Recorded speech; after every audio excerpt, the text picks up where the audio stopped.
So, Miss, what is ethics for you? Para sa akin, ang ethics ay yung kabutihang asal. Parang kumaano tayo sa moralidad, philosophy, logical. Yes, Miss.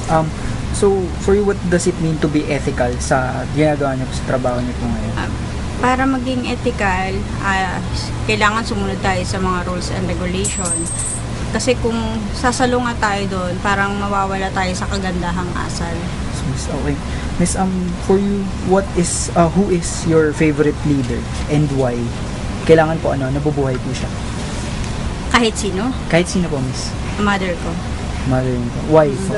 Kasi sa tingin ko naman, pinalaki niya ako ng maayos.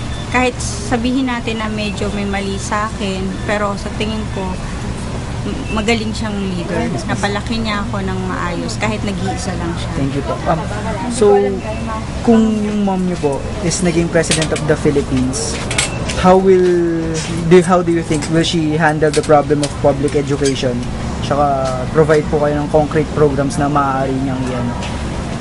Sa tingin ko, mahalaga sa kanya ang edukasyon. Kasi, kumbaga, pinaka-foundation ng isang bata ay edukasyon, diba? So, hanggat bata pa lang, kailangan mas maganda at matibay na yung pundasyon ng edukasyon ng isang bata.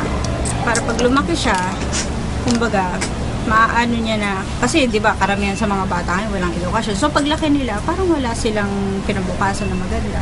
Pag meron kang edukasyong matatag at maganda, yun, sigurado paglaki mo, kung gagamitin niya ng tama, magtatagumpay siya pagdating. So, Miss Bale, good public education for everyone. Thank you po, Miss. Salamat po.